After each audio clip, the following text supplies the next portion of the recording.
Buenas tardes amigos de Pro con la Naturaleza. Hoy tenemos un invitado especial. Estamos contentos de tener hoy a una eminencia del sector ambiental y también fundador de Pro Naturaleza, el señor Marc Jan Duroyane. Doctor Duroyane, ¿cómo está? Muy buenas tardes. Buenas tardes, a la orden. Gracias. Bueno, como decía, usted es consciente de que a lo largo de esos años se ha posicionado como un referente del sector ambiental en el país. ¿Qué le suscita esto? Bueno, yo fui uno de los primeros. Entre los peruanos fui posiblemente el primero. Entonces, siendo pionero, es muy fácil ser referente. No me dio mucho trabajo hacerlo. Claro, Fue y mucho gusto, más bien. seguramente. Quería empezar también esta conversación manifestándole una frase que se ha hecho común en el sector, ¿no? Que se dice que conservación sin dinero es conversación. ¿Qué opina usted al respecto?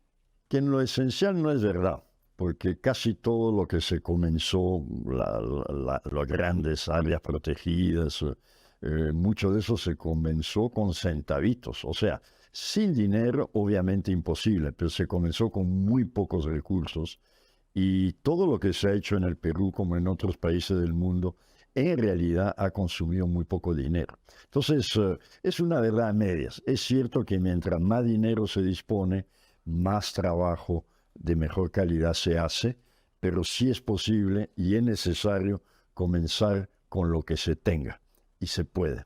Claro. Y llevado esto de pronto a que empresas privadas u otras organizaciones puedan invertir en conservación, ¿cree que eso es necesario actualmente? Bueno, yo creo que es fundamental porque gran parte de los problemas de la conservación se originan en la falta de participación del sector privado, la contaminación y muchas de las infraestructuras que hacen tanto daño, hacen bien, pero también hacen tanto daño, dependen del sector privado. Consecuentemente, ellos tienen que participar y obviamente el dinero que ellos puedan aportar es muy importante. Y lo ha sido, no tanto como debiera ser, especialmente en el caso peruano, donde la empresa se ha mantenido un poco al margen de financiar esas actividades. Claro. Usted es un experto en la gestión y promoción de desarrollo sostenible de las áreas naturales protegidas. ¿Considera usted que nuestro país ha completado ya su cuota en lo que respecta a la creación de áreas naturales protegidas? En lo esencial, sí. El Perú, recuerden que en 1960 el Perú era sin duda el país más atrasado de América Latina en materia de áreas protegidas. Con certeza era el más atrasado de América del Sur. Bolivia y Ecuador tenían parques. Chile, Argentina y Brasil tenían enormes sistemas de áreas protegidas y nosotros no teníamos nada. Entonces, en los primeros 40 años, hasta el año 2000, nosotros no solamente hicimos todo lo que debíamos, sino que nos posicionamos entre los países del mundo que más conservan su territorio nacional. No siempre en la medida de lo necesario en cuanto a calidad del manejo, pero sí en área y en representatividad hemos dado un salto monumental, un salto que pocos países han conseguido. Así que sí, hemos cumplido. ¿Y considera usted de que existe todavía algún ecosistema o gran paisaje que aún deba ser protegido? Claro, recuerden que los parques nacionales son las piezas fundamentales del sistema, pero que entre un parque y otro, por grande que sea, quedan resquicios de ecosistemas que no están incluidos en el parque. Entonces, sí falta completar, pero lo esencial en cuanto al territorio terrestre del Perú ha sido hecho. Nuestro gran defecto es en relación al mar, porque hasta hace muy poco la única reserva marina es una en la que yo participé a crear directamente, que es la Reserva Nacional de Paracas, pero no teníamos más nada.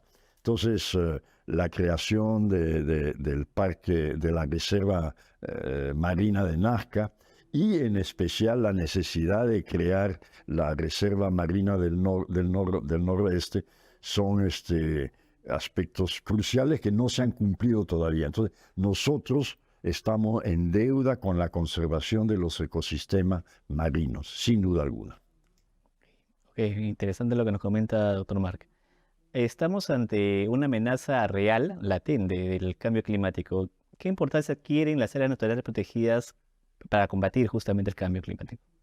Bueno, mi- mientras, mientras más grandes sean las áreas protegidas, mejor van a permitir que las especies que tienen que movilizarse de un sitio a otro debido al cambio climático, debido a que hace más calor o a que hay menos agua, necesitan moverse para poder sobrevivir. Entonces, mientras mayor sea el parque nacional o la reserva, mientras mayor sea la gradiente altitudinal que tiene, como en el caso del Manú, es mejor y realmente contribuye a conservar la biodiversidad. Pero si la problemática del cambio climático llega a los extremos que se plantean, ni las áreas protegidas van a conseguir ayudar mucho en el proceso. Por el momento ayudan porque mantienen la cobertura vegetal y mantienen una oportunidad de sobrevida de las plantas y los animales. Claro que sí.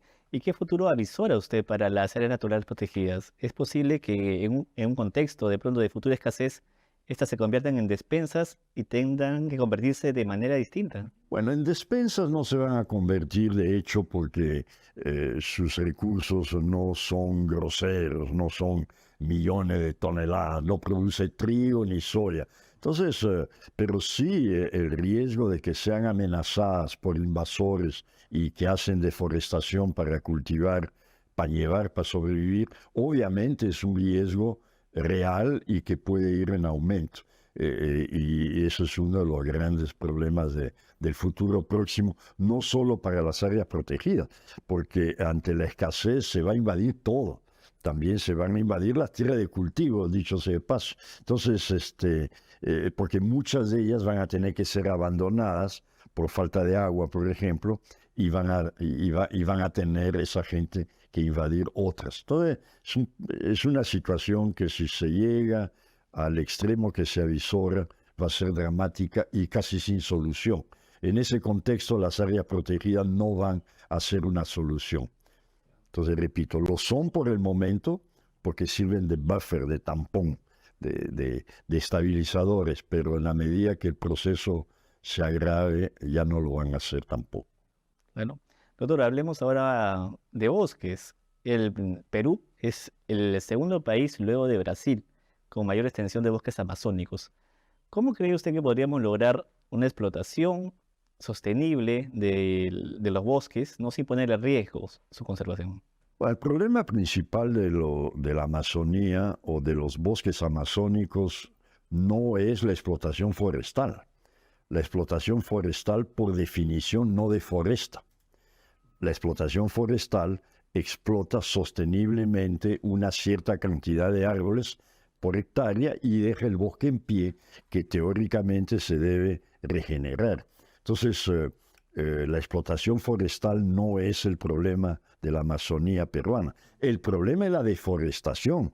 Y la deforestación es actualmente 90% por expansión agropecuaria informal y 10% por explotación minera ilegal.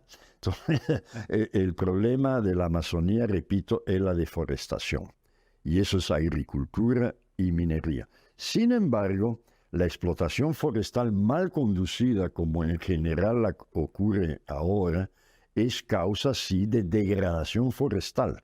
Y se ha demostrado desde hace una década que la degradación forestal es un factor de cambio climático casi tan importante como la propia deforestación, solo que es un mal hipócrita, es un mal que no se nota a simple vista, pero que en términos de emisiones de carbono y de reducción de aporte al ciclo hidrológico es muy serio. Perfecto. ¿Y solamente se puede aprovechar la madera de los bosques o usted considera de que se podría sacar ventaja de algún otro producto? No, obviamente hay miles de otros productos. Recuerde que gran parte de la industria fitofarmacéutica mundial está basada en recursos que han salido de la vegetación natural y de los bosques, del mundo y del Perú también, de la Amazonía. Entonces puede producir alimentos. Bueno, ayer comimos aquí en casa un plato hecho con pequi, que es una planta que es muy común en el Brasil y que existe en el Perú, pero que aquí no se consume casi. Y lo mismo se puede hablar de docenas de frutas y de otras especies que son comestibles y que podrían ser producir en volúmenes mayores, pero además está la pesca, la caza, además está el turismo, etcétera, etcétera. O sea, sí, los bosques pueden producir. Y en el marco del cambio climático, su mayor producción es evitar la emisión de gases de efecto invernadero. Y eso podría y debería aportar a cada indígena que cuida el bosque, a cada área protegida en la que no hay deforestación, debería aportar varios cientos de dólares por hectárea por año, que es ese mecanismo que el protocolo de Kioto y otros protocolos están tratando de implementar, pero que todavía no se ha generalizado. Dicho en términos más simples, sí se puede vivir del bosque amazónico, sin destruirlo. Por supuesto. Cuando hablamos de bosques y de Amazonía peruana, de pronto la referencia directa va a la biodiversidad, flora y fauna. Sin embargo, las comunidades indígenas cumplen un rol importante también. ¿Podría usted comentarnos algo al respecto? Las comunidades indígenas, quiera o no, son en términos de áreas, son los mayores defensores de la Amazonía, en términos de la superficie que detentan. Recuerden que en el Brasil, por ejemplo, las comunidades nativas, que allá se llaman reservas indígenas, tienen 120 millones de hectáreas. Es decir, solamente los indígenas tienen un Perú entero bajo su comando. En teoría el comando, porque no, la cosa no es tan fácil así. Pero sí, ellos contribuyen mucho a la conservación de los ecosistemas amazónicos, y no solo amazónicos, y son fundamentales. Ahora, pero para que ellos puedan hacer ese servicio necesitan algo que usted dijo al comienzo, necesitan dinero. O sea, hay que poderles retribuir ese servicio que hacen a la sociedad peruana y a la sociedad mundial con un pago por hectárea por servicios ecosistémicos que brindan al cuidar del bosque. Entonces, eso está faltando. Y eso requiere pues dar mucho más atención a los indígenas, darles asistencia técnica, asistencia crediticia y permitirles seguir haciendo ese servicio que han venido dando hasta ahora. Ok, doctor. ¿Y cómo podrían entenderse puentes entre el desarrollo económico y la conservación de bosques? Yo diría que no hay necesidad de establecer puentes porque la economía y la ecología son facetas del mismo problema. O sea, si no se conserva la naturaleza, si el ambiente no se trata bien, la economía se va a destruir y se está destruyendo la economía precisamente debido al maltrato ambiental. Entonces, la contaminación de los mares, los plásticos en los océanos no le sirven de nada a la industria. La industria pesquera se está arruinando porque la industria de plásticos ha emitido toneladas de plásticos innecesariamente a los océanos. Entonces, son facetas del mismo problema. Y de hecho, como ya fue mencionado en una pregunta anterior suya, el bosque puede contribuir directamente a la economía de la región. Y no hemos hablado de la producción maderera y de la producción forestal, que también ha sido tradicionalmente importante y puede seguir siéndolo. Entonces sí, hay compatibilidad total. Y creo que los empresarios, la industria, se están dando cuenta de eso, poco a poco, lentamente, pero por lo menos van avanzando en ese camino. Qué bueno que sea así. Doctor, usted también es un arduo defensor de los guardaparques. Sabemos de que lo consideran los verdaderos guardianes de la naturaleza. ¿Qué acciones eficaces deberían implementarse justamente para protegerlos? Bueno, yo por casualidad fui el director del primer curso de guardaparque que se dio en la historia del Perú en 1965. Fue un curso de 2 meses para guardaparques peruanos y bolivianos que trabajaban con vicuña. Bueno, yo soy un convencido que ellos son indispensables, o sea, declarar un área protegida y no poner nadie a cuidarla es como un saludo a la bandera. y los saludos a la bandera no ayudan mucho al país. Entonces, los guardaparques son los que tienen la función en el terreno de cuidar ese patrimonio, de ponerlo en valor, de establecer buenas relaciones con los vecinos del parque, con las comunidades locales, y sin ellos no se avanza. Y de hecho, el Perú ha avanzado bastante.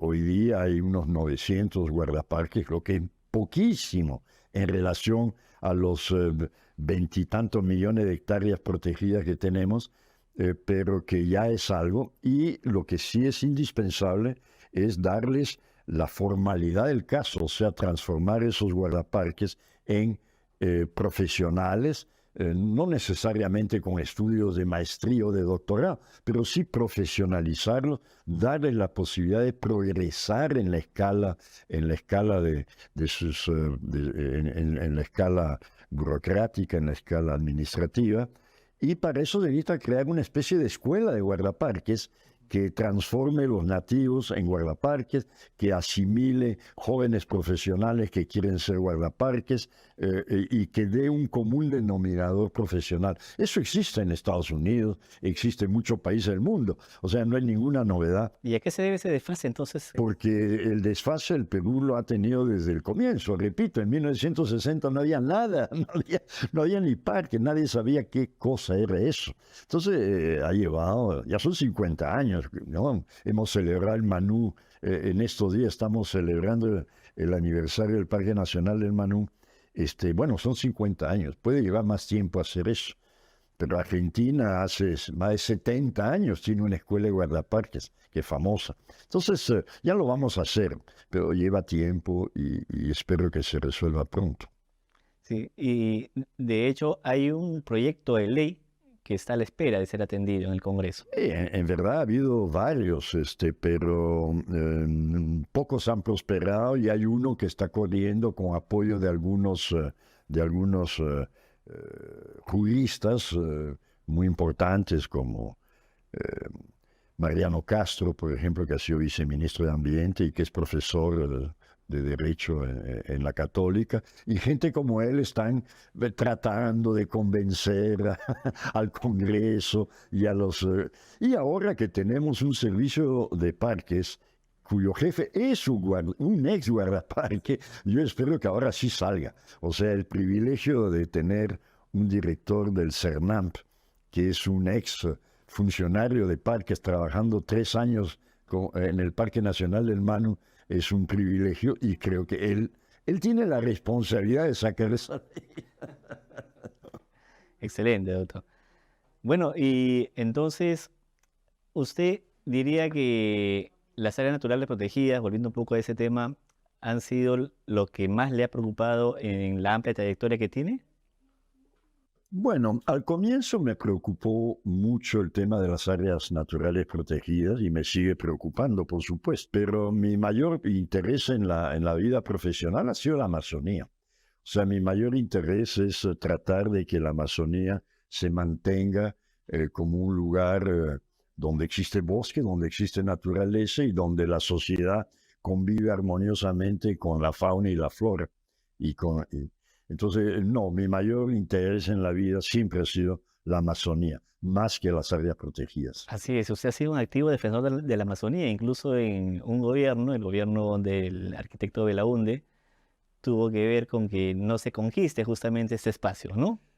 Bueno, aunque yo siempre tuve mucho respeto al expresidente Belaúnde como persona, sí nunca me gustó sus propuestas para la Amazonía.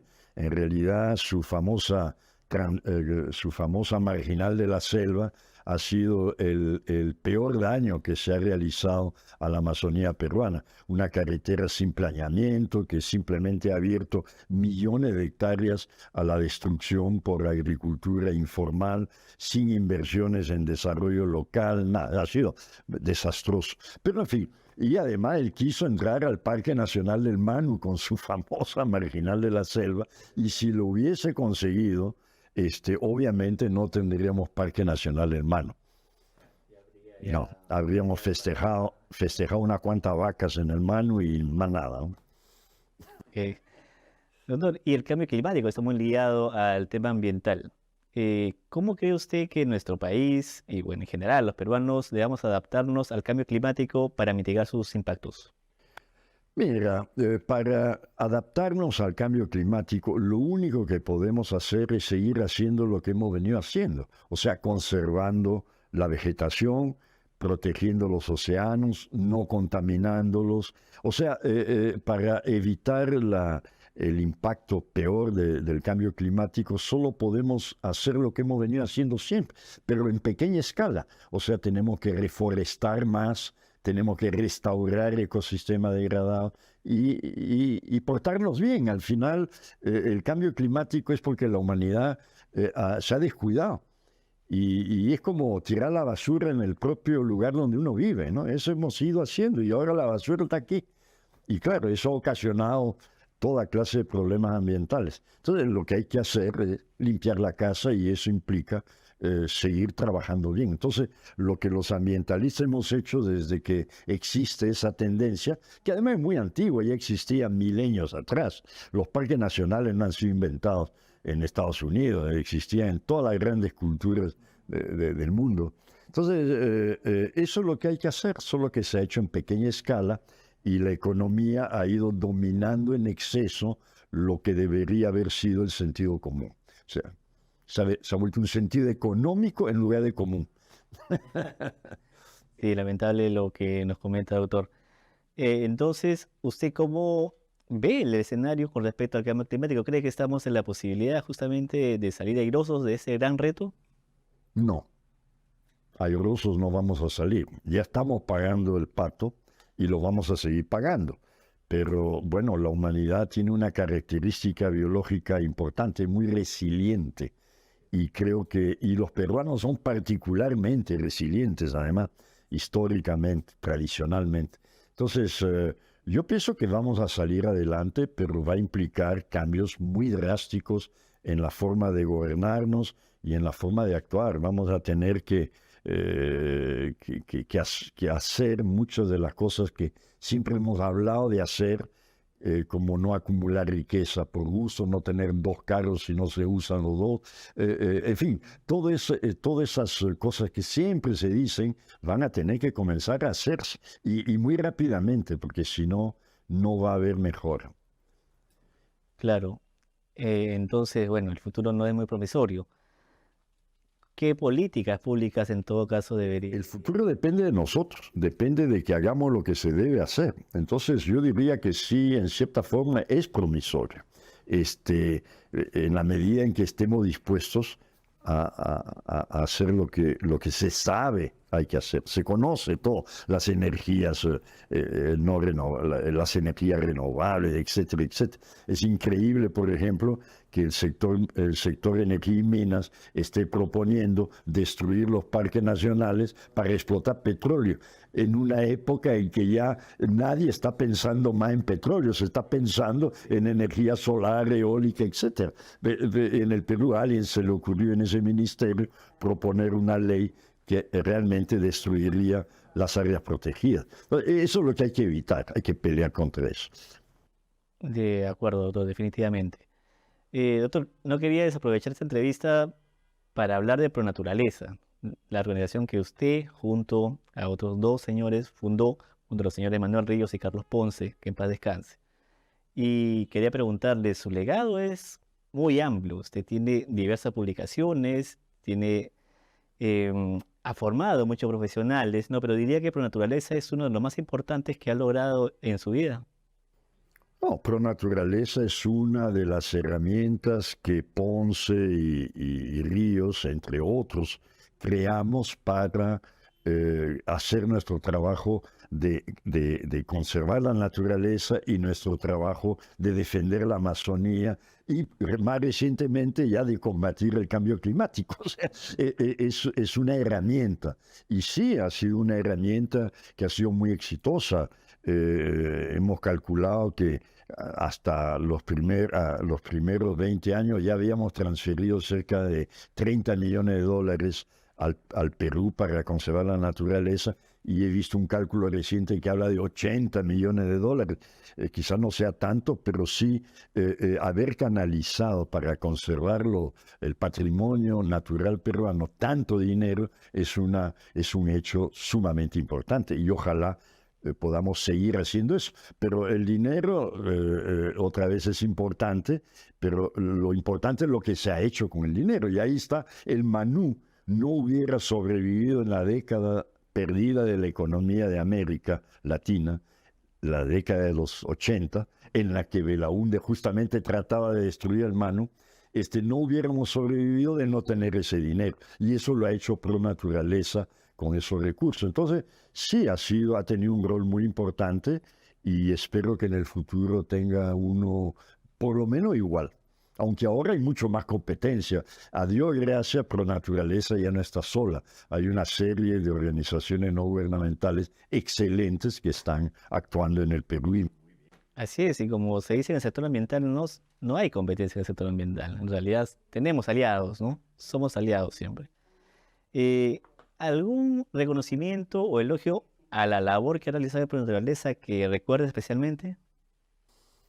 Hemos ganado algunos premios, en fin, pero el mayor elogio que puede tener Pro Naturaleza es el haber hecho lo que hemos hecho, o sea, saber que algunas de las acciones de la Fundación han salvado el patrimonio del Perú. O sea, no todo, hay otros actores, pero nosotros hemos sido fundamentales para aspectos críticos, como Manú, Pacaya-Samiria, Paracas, que sin duda hubiesen desaparecido si nosotros en Pro Naturaleza no peleábamos oportunamente para defenderlas y crear los servicios de guardaparques. Durante 10 años, Pro Naturaleza pagaba todos los guardaparques del Perú.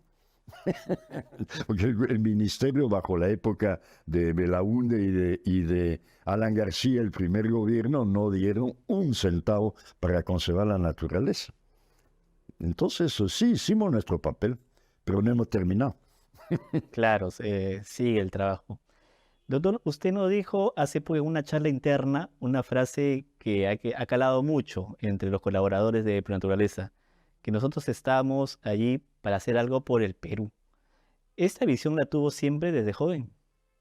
Siempre, al comienzo quizás no, al comienzo me gustaba la selva, la Amazonía era mi pasión y comencé a ir a la selva, pero rápidamente me fui dando cuenta que no basta con amar la selva, hay que hacer algo por la selva. Entonces sí, desde el comienzo concluyo que en la vida trabajar por ganar dinero está bien, pero si uno puede trabajar ganando decentemente, o ganando lo necesario, pero sintiéndose útil, es lo que siempre repetía a mis estudiantes y seguramente debe ser lo que dije más o menos a los funcionarios de la fundación. Oiga, ganan poco, trabajan mucho, son incomprendidos, todo lo que quieran, pero sientan que lo que hacen es útil y lo que hacen es útil y eso es una decisión personal.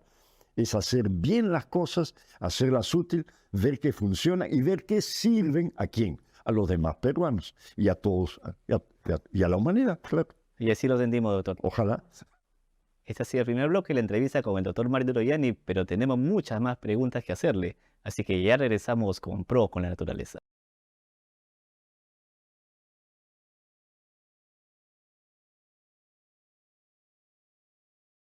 Bienvenidos de vuelta a Pro con la Naturaleza y continuamos con nuestro invitado especial, realmente de lujo, el doctor Marc Duroyani, fundador de Pro Naturaleza.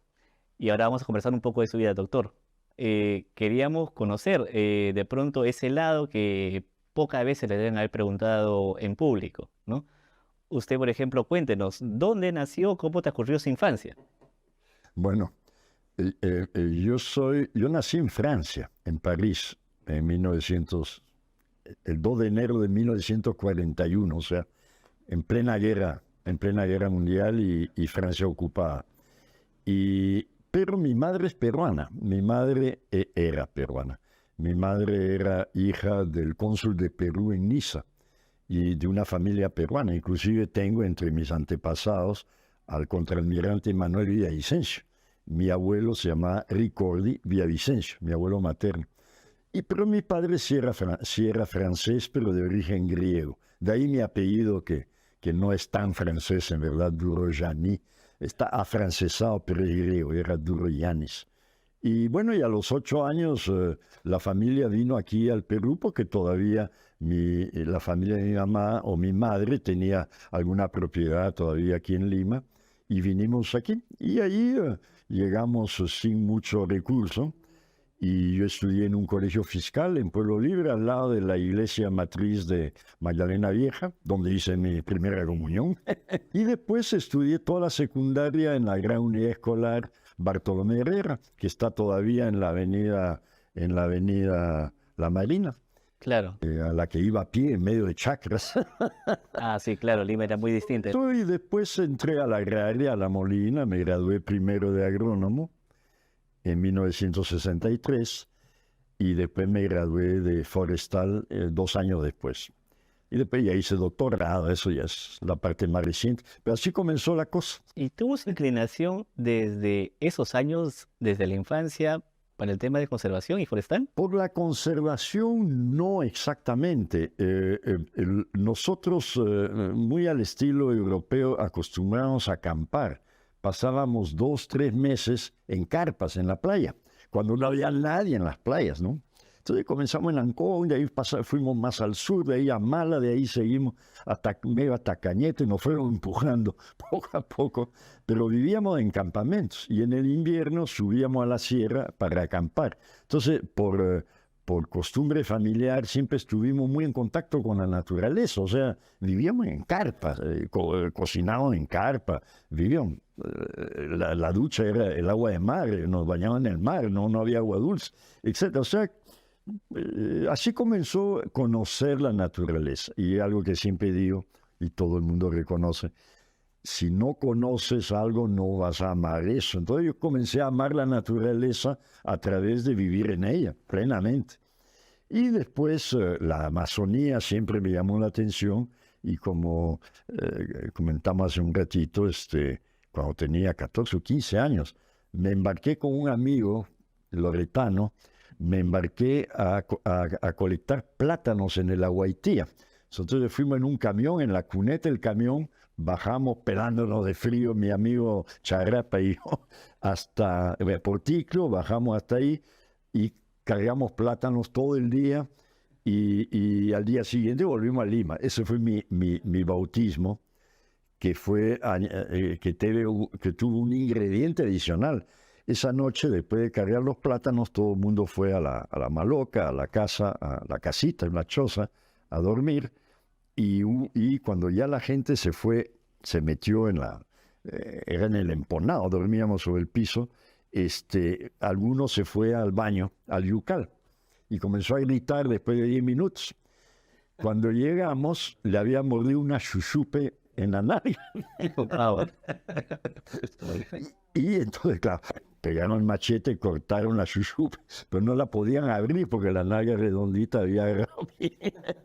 Entonces lo metieron en el camión y lo llevaron a la posta de Aguaitía, que era una callecita nomás. Recién habían terminado el puente, no existía puente antes. Y bueno, esa fue mi primera noche en la selva y ahí me enamoré de la selva. Ahí al año siguiente ya pasé 3 meses en el Alto Ucayali, en una chacra de estos amigos, donde había achánicas. En esa época le llamamos campas a 2 kilómetros. Y pasé 3 meses de pura selva, ¿no? En esa época, Atalaya, que era el pueblo más cercano, eran 4 casas, no había nada. Y así fue. De ahí en adelante ya me metí a forestal y ahí, claro, ya fue. Conservación ya se convirtió en cierta forma en mi profesión. Aunque debo decir que inicialmente yo era entomólogo, o sea, yo iba a la selva a colectar insectos. O sea, mis primeros 10 años de selva no fueron como ambientalista, fueron más que todo como entomólogo, colectando insectos de madera. Interesante. ¿Y cómo así ya luego cambió la visión que tenía? No, ahí cambió porque algo que acabo de terminar un artículo contando la historia de un señor que se llama Paul Pierret. Paul Pierret fue un experto de la FAO que llegó para fundar el proyecto de la Facultad Forestal de La Molina, donde me formé de ingeniero forestal. Y este señor era el especialista en parques que la FAO mandaba para entrenar a los peruanos a trabajar en conservación. Ahí sí. Y bueno, ahí el contraparte que él tenía no funcionó. Y entonces los jefes ahí dijeron, bueno, ¿a quién metemos de ayudante de Pierret para que aprenda ese tema? Como yo trabajaba con insectos, dijeron, bueno, este sabe de bichos, y me pusieron de contraparte de él. Y como yo hablaba francés y este señor era congolés, en verdad, era belga, me pusieron de contraparte. Ahí me metía de lleno en el sistema de área protegida. Ahí inventamos Manú, Paraca, todo lo que hemos hablado antes comenzó ahí en ese pequeño núcleo en la Facultad Forestal de La Molina, que fue, ahí comenzó. Ahí seguí, y como después me nombraron el director general forestal, todo lo que habíamos pensado hacer estando en la universidad, me tocó a mí hacerlo. Yo era el jefe del sector. Entonces ahí hicimos. Y justamente en la Universidad Agraria de La Molina, usted trabajó y estuvo en contacto con verdaderas personalidades actualmente del sector ambiental. ¿A quién recuerda o podría mencionar especialmente? Ahí es importante recordar que yo fui jefe de Carlos Ponce tanto en la universidad como después en el ministerio. Yo lo nombré de director de conservación. Manuel Río fue mi alumno. Gustavo Suárez, todos prácticamente. Yo soy el profesor más viejo vivo de la facultad en este momento. Y bueno, después llegó Antonio Brac, pero Brac llegó 10 años después. Llegó cuando ya estaba casi todo eso medio hecho. Y justamente yo lo contraté también en el Ministerio de Agricultura, y él trabajó bajo las órdenes de Ponce. Entonces, y yo era el jefe de Ponce. Y en fin, interesante, ahí comenzó toda esa evolución. Trabajé en La Molina como casi 30 años, incluidos los años de servicio, qué sé yo, 30 años, y después en el gobierno estuve 8 años como director general forestal. Y ahí viene todo el resto. ¿Y usted qué diría que es el principal componente o característica de la formación en la Universidad Agraria de La Molina? Bueno, es algo que usted preguntó antes. Usted habló de conservación y de economía.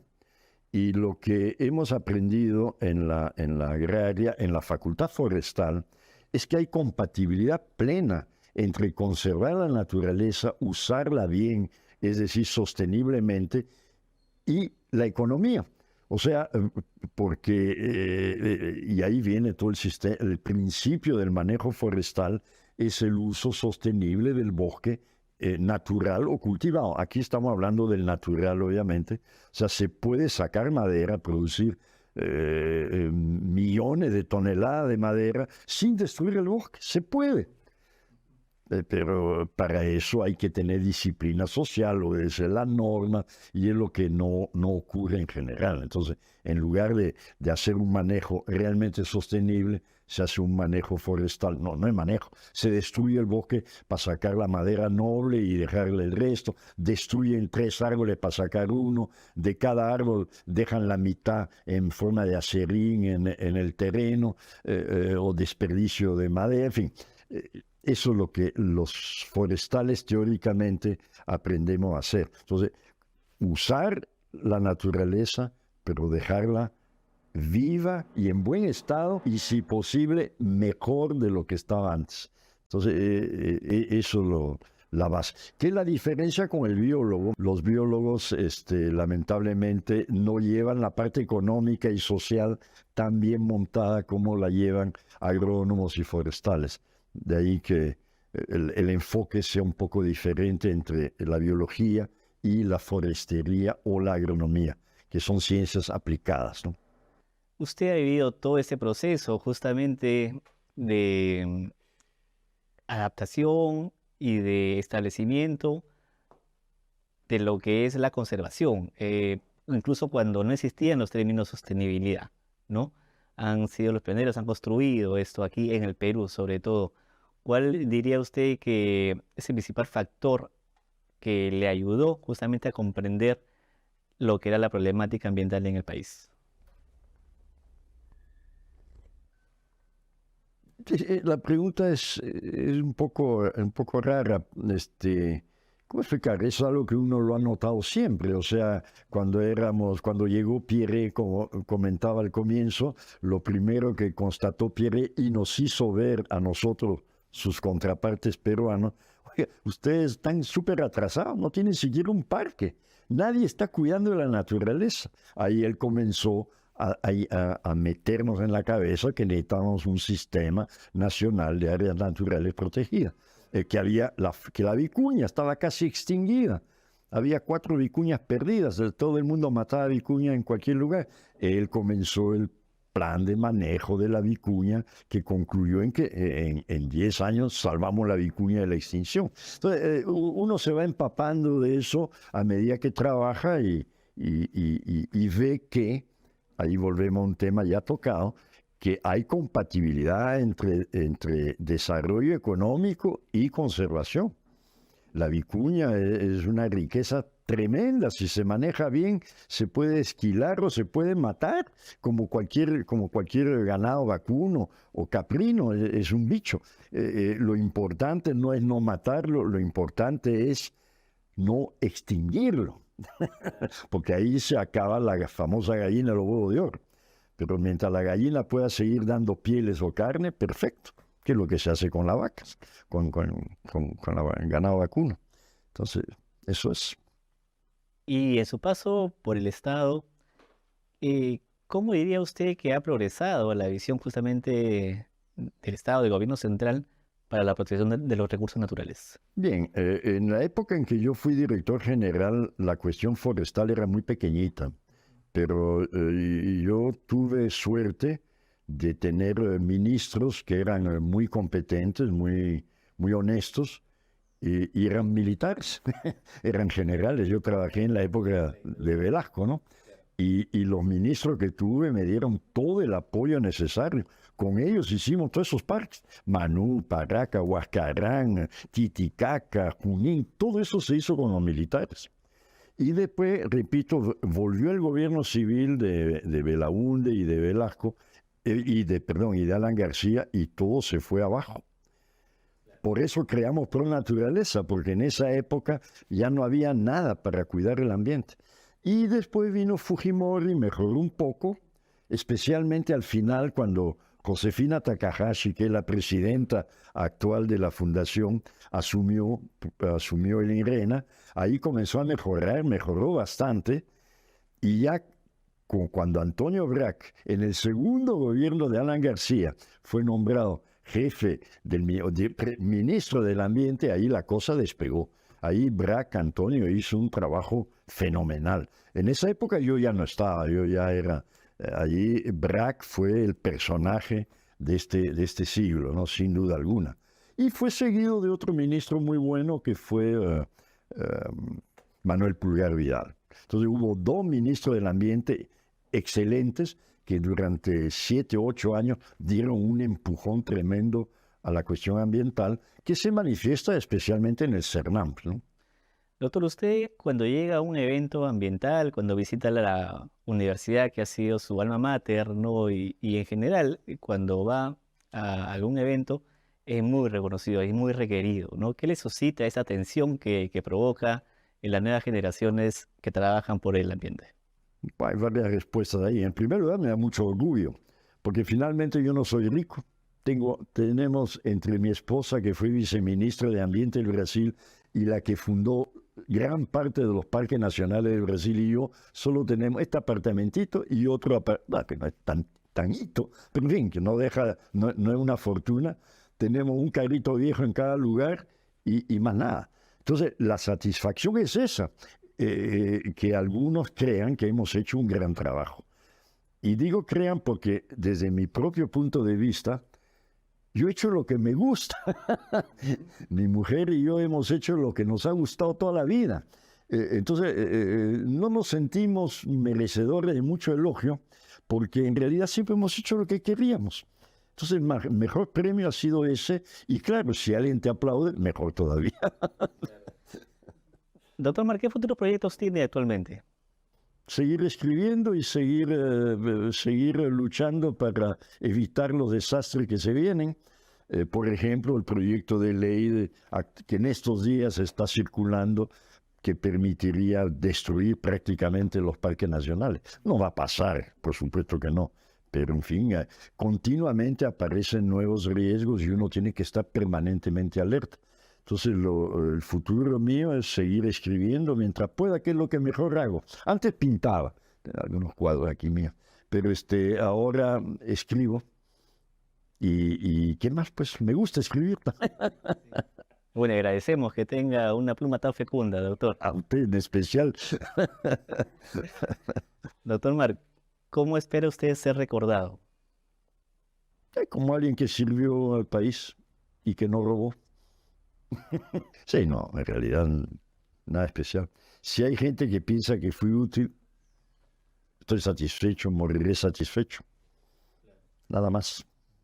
Y si de pronto usted tuviera la oportunidad de hablarle a Mario Royani de los 15 años, ¿qué le diría con el conocimiento que tiene ahora? Que comenzó bien amando la Amazonía. Es que para mí ese es el bioma más fantástico del planeta. Yo conozco las selvas de África, de Asia, en fin, todas, casi todas. Y esta es la más impresionante, la nuestra, la Amazonía, porque no es solo peruana, en Brasil también hay mucha selva. Pero la peruana tiene una gran diferencia, que es la selva alta, que es de una belleza espectacular, ¿no? Entonces, sí, eso. Que hice bien, que no me equivoqué. Doctor, muchas gracias por haberme recibido esta tarde aquí en su departamento. Y no sé si quisiera darle un mensaje a nuestro público de Pro con la Naturaleza.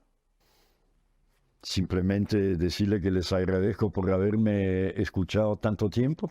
Muchas gracias.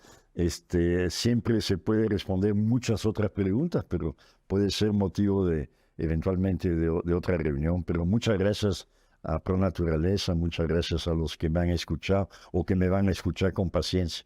Gracias. Gracias, doctor. Buenas tardes. Bueno, y esta fue la entrevista especial a nuestro fundador, al doctor Mario Royani. Y sin más, nos esperamos la próxima semana en Pro con la Naturaleza.